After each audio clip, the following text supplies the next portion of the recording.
એના પગ તો ભાંગી નાખે. મારે જાવું પડશે. હે ગોકુળભાઈ, ઊભા થાવ. હા મસ્કા. યાર ગોકુળભાઈ, તમે તમારા શરીરની તો ધ્યાન રાખતા હોવ. એ પણ મારા શરીરને હું વાંધો આવ્યો? હું તો ધ્યાન રાખું જ તે મારા શરીરની. હવે કાંઈ તમે ધ્યાન નથી રાખતા. એમાં ફરિયાદ આવી છે કે તમે નાતા નથી ટાઈમસર. હા એ તો કારીક અઠવાડિયું વહી જાય ને કારીક 15 દી વહી જાય. ટાઈમ મળે પણ મને ના આવું. હા, ઈ ગામને ઉપાધિ થાય છે, તમે નથી નાતા ને ઈ. લે એમાં ગામને હું ઉપાધિ વળી? મારી ચિંતા ગામ કરે. હા, ગગા દાદાને ચિંતા થાય તમારી. આમ જોવો, એને અમને 200 રૂપિયા આપ્યા તમને ધોવાના. એ મને નાવું નથી હો મસ્કા. હવે એમ ક્યાંથી નો નાવ? 200 રૂપિયા એ આપેલા છે. હાલો હાથ પગ ધોવા જો. હાલો તમારે. હા તો એક કામ કર, ખાલી હાથ પગ ધોઈ નાખો.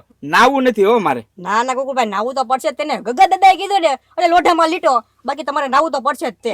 એ મસ્કા રહેવા દે ને. હું કેજ દે નથી નાતો. 15 દિવસે નાવ, અઠવાડિયે નાવ. એ મસ્કા, એક કામ કર, હાથ પગ જ ધોઈ નાખી.